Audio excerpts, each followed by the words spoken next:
ঘুম থেকে উঠেই রাধা মাধবকে দর্শন করিয়ে দিন শুরু করলাম। সুপ্রভাত, নমস্কার জানিয়ে আজকে আবার একটা নতুন দিন শুরু করলাম। নতুন দিনে নতুন সকালে তোমাদের সামনে আবার একটা সুন্দর নতুন ব্লগ নিয়ে চলে আসলাম। আমার ঘরে বাইরে লাইফস্টাইলে তোমাদের সবাইকে স্বাগত জানাচ্ছি। তোমরা এসো, দেখো সারাদিন আমি কি করছি। আশা করছি তোমরা নিশ্চয়ই ভীষণ ভালো আছো, আর আমিও ভীষণ ভালো আছি। আজকে বৃহস্পতিবার, আজকে আমি আবার একটা নতুন ব্লগ দেব ভাবছি। বৃহস্পতিবারের ব্লগ তোমরা বৃহস্পতিবারই পাবে।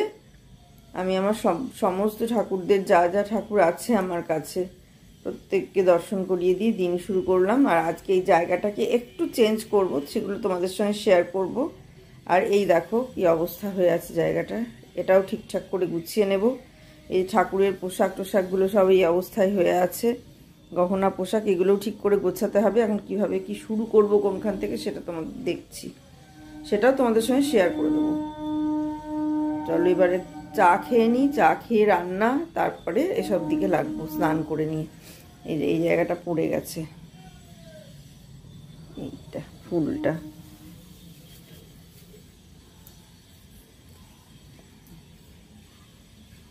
দেখতে থাকো তাহলে, আর আমার সঙ্গে থাকো। এই যে রাধা মাধবকে দর্শন করালাম, দুদিন তোমাদের সঙ্গে রাধা মাধব দর্শন হয়নি, সেই জন্য আজকে আবার তোমাদের রাধা মাধব দর্শন করে দিলাম।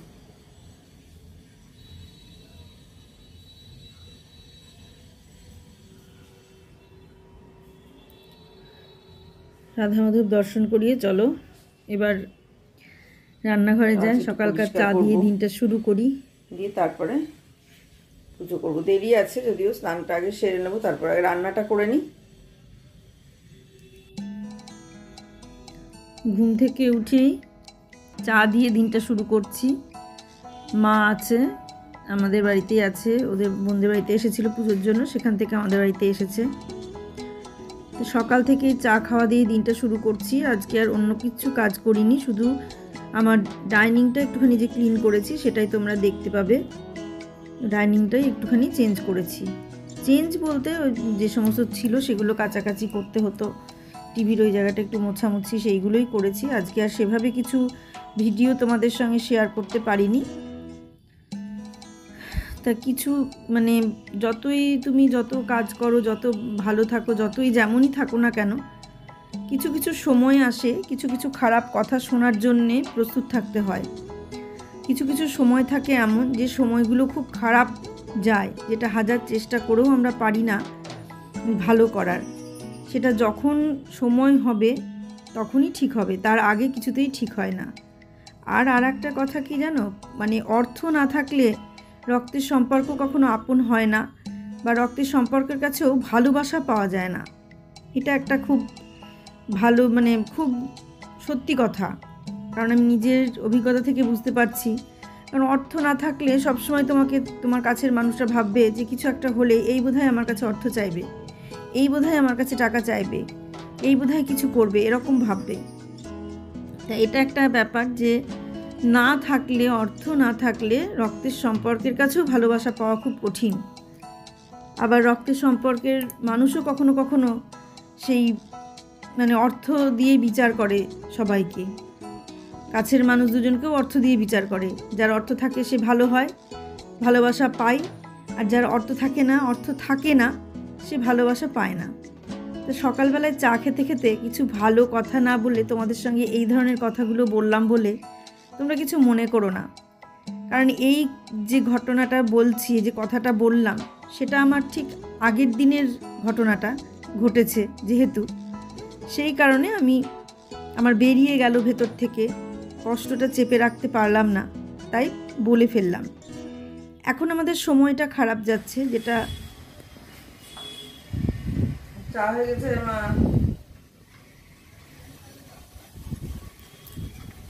যেটা তোমাদের সঙ্গে বলার, যে এখন আমাদের সময়টা খারাপ যাচ্ছে, ঠিক সেই কারণে সকাল থেকে মুখ দিয়ে খুব ভালো ভালো কথা বেরোলো না। যদিও ভালো কথা বের করা দরকার ছিল, সব কিছু সহ্য করে মেনে নিয়ে ভালো কথা বলাটাই উচিত ছিল, কিন্তু পারলাম না, অতটাও ভালো হতে পারলাম না আমি। কারণ আমি একটা রক্ত মাংসের মানুষ, পাথর নই বা আমি মহাপুরুষও নই। কাজেই সব কিছুকে উপেক্ষা করে থাকতে পারবো সেটা নয়। তো সেই কারণে কিছু কিছু কথা বেরিয়ে যায় মুখ দিয়ে, এটাই ব্যাপার। আর এখন আমার সময়টা যেটা খারাপ চলছে সেটা হচ্ছে কিছু কিছু জিনিস খারাপ দিয়ে শুরু হলো সময় খারাপ হওয়া। যেমন এসি খারাপ হলো, অ্যাকোয়াগার্ড খারাপ হলো, বাথরুমের লাইটটা খারাপ হয়ে গেল, এরকম পরপর। এখনও ডাইনিংয়ের একটা লাইট খারাপ হয়ে আছে, সেটা আর বলিনি, মানে ঠিক করাচ্ছি না, দরকার নেই, প্রচুর লাইট আছে বলে। এরকম একটার পর একটা জিনিস খারাপ হতে হতে ফ্যানে কটকট কটকট শব্দ হতে লাগলো। ছাদে গাছগুলো লাগানো হয়েছে, প্রত্যেকটা গাছ পরপর মরে যাচ্ছে, একটাও বাঁচানো যাচ্ছে না, জল দিয়েও বাঁচাতে পারছি না। গাছের গোড়ায় প্রচুর আগাছা জন্মে গেছে। তারপর ছাদ, আমাদের ফ্ল্যাটের ছাদ, পরের ছাদ, নিজেদের ছাদ নয়। বিভিন্নজন বিভিন্ন কথা বলছে, ছাদ নষ্ট হয়ে যাবে। না বললেও এটা সত্যি কথা, ছাদটা যদি কিছু হয়ে যায় তখন তো সবারই মানে ইয়ে লাগবে, কেউ তার একা ব্যক্তিগতভাবে খরচ করবে না, সবাইকেই করতে হবে খরচটা। সেই কারণে পরের ছাদ বলে আমাকে শুনতেই হবে। তা এরকম বিভিন্ন ধরনের ঘটনা, খারাপ ঘটনার মধ্যে দিয়ে আমাকে যেতে হচ্ছে। তার সঙ্গে মারাত্মক যেটা হলো সেটা হচ্ছে আমার ছেলের পায়ে একটা আঁচিল মতো ছিল, তবে ডাক্তার বলল যে ওটা ঠিক আঁচিল নয়, ওটা উপশিরা দিয়ে কিভাবে হয় ওগুলো, মানে শিরাও না, উপশিরাগুলো একসঙ্গে জমাট বেঁধে যায়, দিয়ে কিভাবে তার থেকে তৈরি হয়, যাই অত আমরা ডাক্তারি ভাষায় বুঝতে পারলাম না, এইভাবে বুঝিয়ে দিল। তা ওটা যদি ছোট থাকে ওটা ভীষণ ধীরে ধীরে বাড়ে, কোনো কিছু ক্ষতি করে না মানুষের, কিন্তু খুব ধীরে ধীরে ওটা বাড়ে। কিন্তু ওটা বড় হয়ে গিয়ে এই জায়গায় এসে পৌঁছলে তখন এরকম ফেটে গেলে মানে গণ্ডগোল ঘটে, কিন্তু ওটা একটা নির্দিষ্ট টাইম পর অপারেশন করিয়ে নিতে হয়। কিন্তু বেশিরভাগ মানুষ যেটা করে সেটা হচ্ছে, ডাক্তারেরও সেটাই একই বক্তব্য, সেটা হচ্ছে যেহেতু এই জিনিসটা আমাদের শরীরের কোনো ক্ষতি করে না, কোনো ব্যথা যন্ত্রণা থাকে না, কিছুই হয় না, সেই কারণে আমরা কেউ গুরুত্ব দিই না। কোনো একটা অসুখ যদি আমার ব্যথা যন্ত্রণা না দিই, হঠাৎ করে কেউ ডাক্তারের কাছে গিয়ে কাটাছেঁড়া করায় না। বলে দেখবেন অনেকের মুখে, গালে, তারপরে থুতনির এইরকম জায়গায় এরকম ধরনের আঁচিল আছে, সেটা সারা জীবন থেকেও যাচ্ছে, কিছু ক্ষতিও হচ্ছে না। কিন্তু আবার কোনো জিনিস, কোনোটা মানে আঁচিল টাইপের দলা মতো, ওটা থেকেই যাচ্ছে, কিন্তু ওটা ঠিক আঁচিল নয়, তারা আঁচিল ভাবছে, ওটা আঁচিল নয়, ওটাও সেই সেম এই জিনিসই।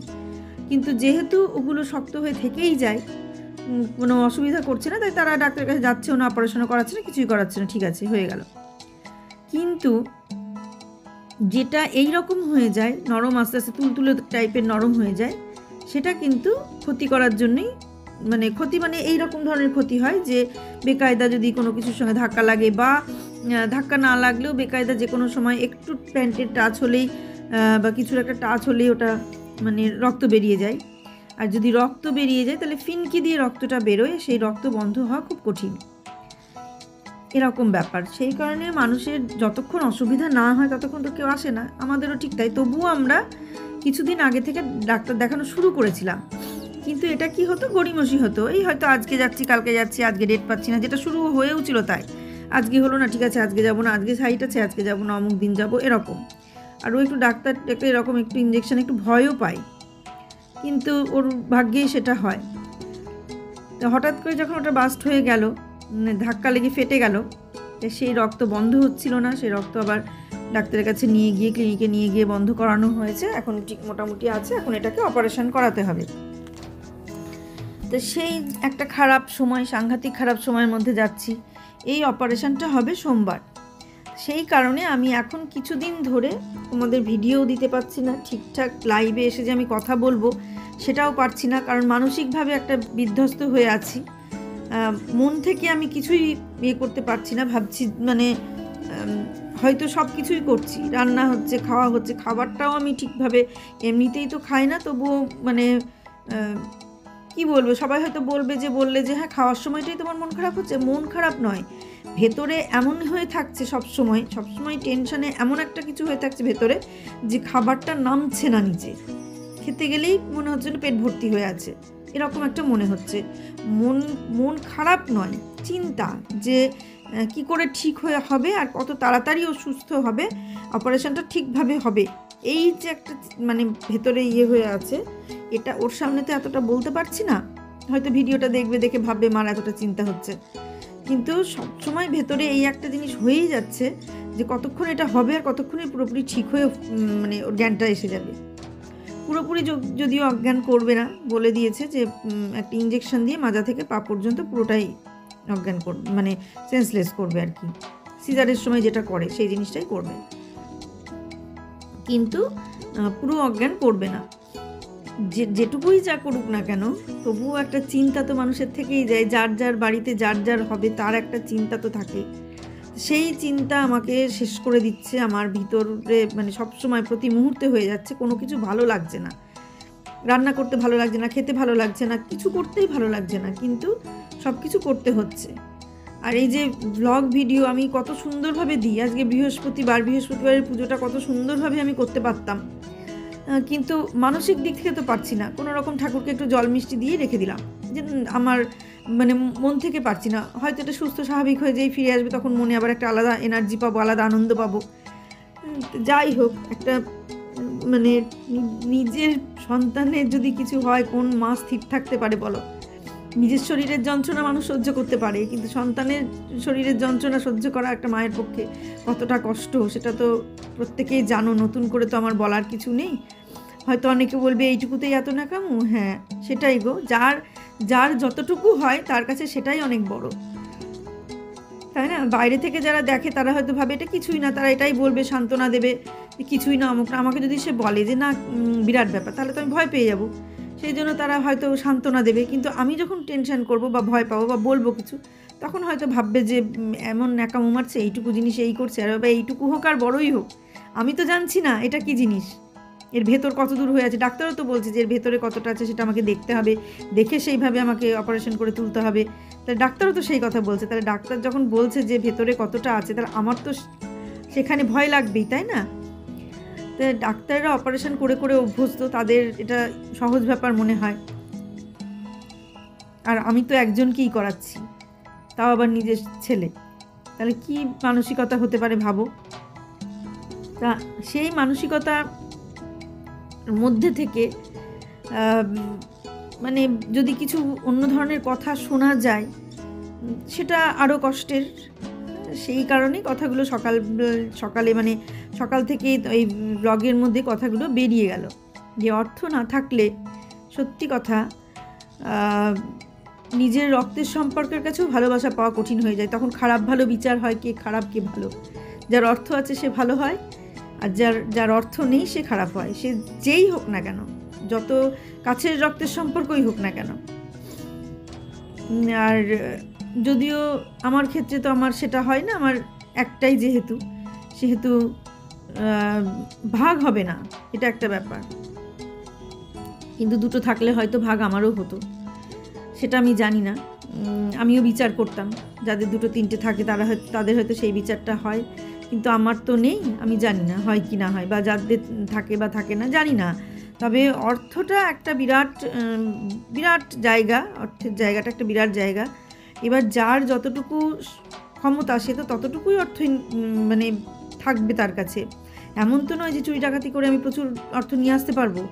আমার যেটুকু যা পরিস্থিতি আমি সেটুকুই আনতে পারবো। তারপরে আবার আর একটা ব্যাপার থাকে, অনেকে অনেক কিছু ভাগ্যে ভালো থাকে যেটা পেয়ে যায়, কিন্তু আমাদের ভাগ্যে সেই জিনিসটা নেই, তাই আমাদের পাওনাটা নেই ভাগ্যে। হয়তো অনেকে বলবে আমাদের চলার দোষে এটা হয়েছে, চলার ভুলে এটা হয়েছে। তবু আর একটা কী জানো তো, গরিব মানুষের অর্থ না থাকলে একটু ভালো কিছু করতে গেলেই মানুষের চোখে লেগে যাবে। তুমি একটু ভালো খাও, ভালো পড়ো, ভালো থাকো, তখনই মানুষের চোখে লেগে যাবে, তখন হিংসে করতে শুরু করবে, বাপরে এই আছে, এই আমক, এই তো সেদিন এই দেখলাম খেতে পাচ্ছিল না, এখন আবার খেতে পেয়ে এই ফুটানি। সে কিন্তু ভালো একটা শাড়ি পরতে পারবে না, ভালো একটা দামি গয়না করতে পারবে না। যদি সে দামি গয়না পরেও তবুও তাকে জিজ্ঞাসা করবে কেউ, আরে এটা কি সোনা না এটা ইমিটেশন করেছিস? সোনা পরলেও ইমিটেশন করেছিস জিজ্ঞাসা করবে। আর যাদের প্রচুর পয়সা আছে তারা যদি ইমিটেশনও পরে, কেউ বাইরে থেকে দেখে বলবো ওটা ইমিটেশন নয়, ওটা সোনাই।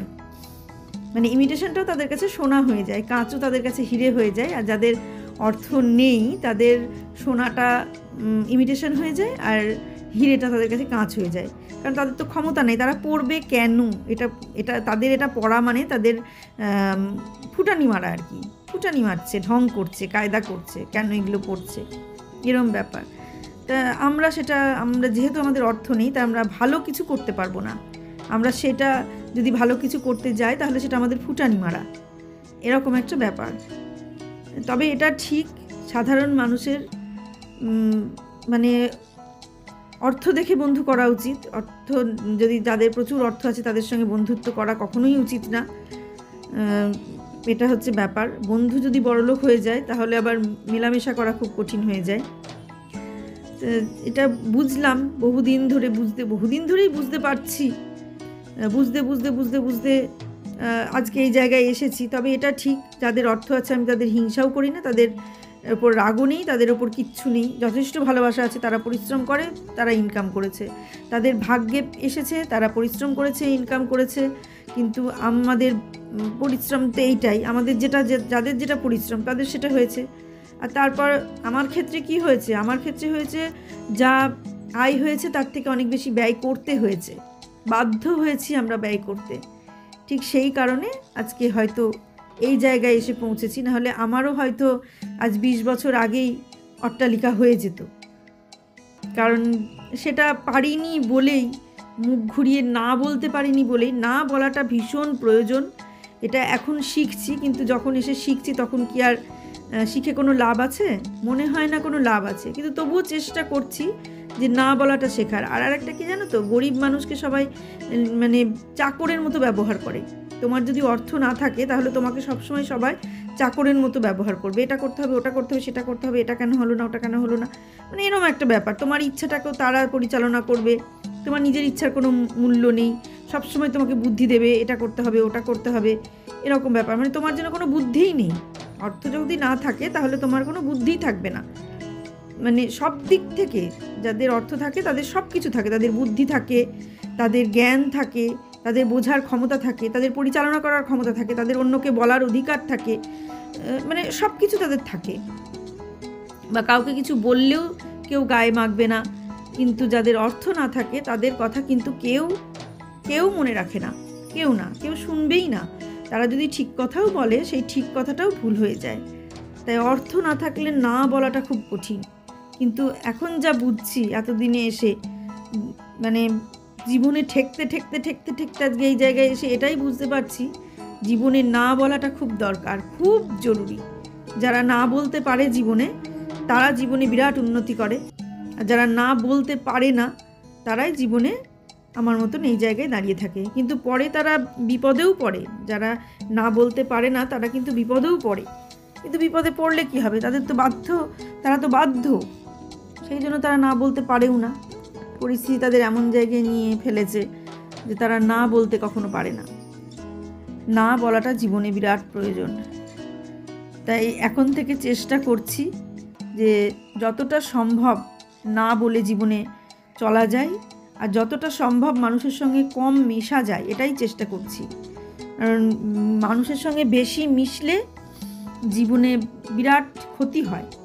বেশি মেশার দরকার নেই, বেশি বুদ্ধি নেওয়ার দরকার নেই। সেই জন্যে শুধু নিজের বুদ্ধিটুকুতে ফকির হওয়া, বলেছে না, নিজের বুদ্ধিতে ফকির হওয়া ভালো তো পরের বুদ্ধিতে রাজা হওয়া ভালো না। তা কথাগুলো যে হয়ে এসেছে কথাগুলো ভুল কথা নয়, ঠিক কথাই, নিজের বুদ্ধিতে ফকির হওয়াও ভালো। তা সেগুলো বহুদিন থেকে বুঝতে পারছি, কিন্তু ওই যে বুদ্ধি নিতে বাধ্য, মানে না নিলেও হবে না, আবার না করতে পারবো না। না করাটা বললাম তো, অর্থ না থাকলে কোনো কিছুতেই তুমি না করতে পারবে না। না করে তুমি নিজের বুদ্ধি খাটালে তখন বলবে যে এটা বেশি বোঝে, কিছুই বোঝে না, আবার নিজের থেকে সব করতে যায়, এরকম বিভিন্ন ধরনের কথা শুনতে হয় না বলতে গেলে। তাই অর্থ থাকাটা জীবনে বিরাট প্রয়োজন, খুব দরকার। অর্থ না থাকলে রক্তের সম্পর্ক পর হয়ে যায়, সেখানেও ভালোবাসা পাওয়া যায় না, কখনো ভালোবাসা পাওয়া যায় না, তখন সেই ভালোবাসা ভাগ হয়ে যায়। তাই এটা আমি জীবনে উপলব্ধি করলাম। খুব কষ্ট পেয়েছি, ভীষণ কষ্ট পেয়েছি, এতটাই কষ্ট পেয়েছি, সে কষ্ট আমি ধরে রাখতে পারিনি বলেই আজকে হয়তো সোশ্যাল মিডিয়ায় বলে ফেললাম। কিন্তু বলার আমার কেউ নেই, এটাই আমার বলার জায়গা, তোমরাই আমার শোনার আর বলার জায়গা তোমাদের কাছেই। তোমাদের সঙ্গে অনেক কথা বললাম, অনেক কথা বলতে অনেক কাজ করে ফেললাম। ভিডিওটা এখানেই আমি শেষ করে দেব। তোমরা দেখো, আর প্লিজ তোমরা আমাকে একটু সাবস্ক্রাইব করো, পাশে থেকো। ভীষণ পরিশ্রম করে যাচ্ছি, তো বললাম যে অর্থ কতটা দরকার, ভীষণ পরিশ্রম করছি, ভীষণ। তবে এটা একটা ব্যাপার বুঝলাম যে জীবনে সময় থাকতে থাকতে সব কিছু করে নিতে হয়। সময় ফুরিয়ে গেলে আর কিচ্ছু হয় না, যেটা আমাদের হয়েছে। জীবনের শেষ সময় এসে আমরা ভাবলাম যে শেষ সময় এসে মানে সেটা না, সময় থাকতে থাকতে করতে হয়, আর সবাইকে না বলতে শিখতে হয়। আমি এখন থেকেই বুবাইকে শেখাচ্ছি যে না বলা শেখো, নিজের ভালোটা নিজে বুঝতে শেখো, অন্যের ভালো বুঝতে হবে না। অন্যের ভালো বোঝার জন্য ঈশ্বর আছে, তারা বুঝবে। আর তোমার ভালোটা তোমাকেই বুঝতে হবে, তোমার ভালোটা তুমি বুঝে নাও, না বলতে শেখো। ওকে শেখাচ্ছি এখন থেকে, আরও ছোটো থেকে শেখানো উচিত ছিল, কিন্তু যখন থেকে আমরা বুঝলাম তখন থেকে ওকে বোঝাচ্ছি, এই আর কি ব্যাপার। তো তোমরা একটু পাশে থেকো। অনেক কিছু ভারাক্রান্ত কথা বললাম, ভারী ভারী কথা বললাম, জ্ঞানের কথা বললাম, হয়তো মনে হবে জ্ঞান দিচ্ছে, কিন্তু আমি জীবনে উপলব্ধি করলাম বলেই কথাগুলো তোমাদের সঙ্গে শেয়ার করলাম। তো খুব কষ্ট পেয়েছিলাম কথাগুলো শুনে, সেই কষ্টটা আমি ধরে রাখতে পারিনি। সেই কষ্ট আমার এখনও ভেতরে জ্বলে পুড়ে ছাই হয়ে যাচ্ছে। তাই আমি চাই, আমি কারোর সঙ্গে যোগাযোগ রাখতে চাই না, শুধু এই সোশ্যাল মিডিয়া তোমাদের সঙ্গেই যোগাযোগ রাখতে চাই। তোমরা পাশে থাকলেই আমি ঠিক দাঁড়িয়ে যাব, তোমরা পাশে থেকো, তাহলেই হবে। আজকে সকাল থেকে সেরকম কিছু শেয়ার করিনি, সাধারণ একটু আধটু যা ভিডিও করেছি তাই। এখন দুপুরবেলায় সকালে একবার চা খেয়েছি, সেটা দেখেছো। আর এখন এই যে আবার দুপুরবেলায় চা নিয়ে বসেছি। এখন বেলা 1:30 বাজে, 1:30টার সময় সেকেন্ড রাউন্ড চা নিয়ে বসলাম, অনেকটা দেরি হয়ে গেল। এই সেকেন্ড রাউন্ড চায়ের সঙ্গে সঙ্গে আমি আজকের ব্লগটা শেষ করে দেবো। সেরকম কিছুই শেয়ার করতে পারলাম না, বলছি তো ভিডিও কিছু দিতে পারছি না, তোমরা সবাই জানো, দেখতে পাচ্ছ পরিস্থিতি, বলছি তোমাদের। আজকের মতো এখানেই ব্লগটা শেষ করে দিচ্ছি। সবাই ভালো থেকো, সুস্থ থেকো, সাবধানে থেকো। সামনের দিন একটা সুন্দর নতুন ব্লগ দেখার অপেক্ষায় থাকো। আজকে আসছি তাহলে।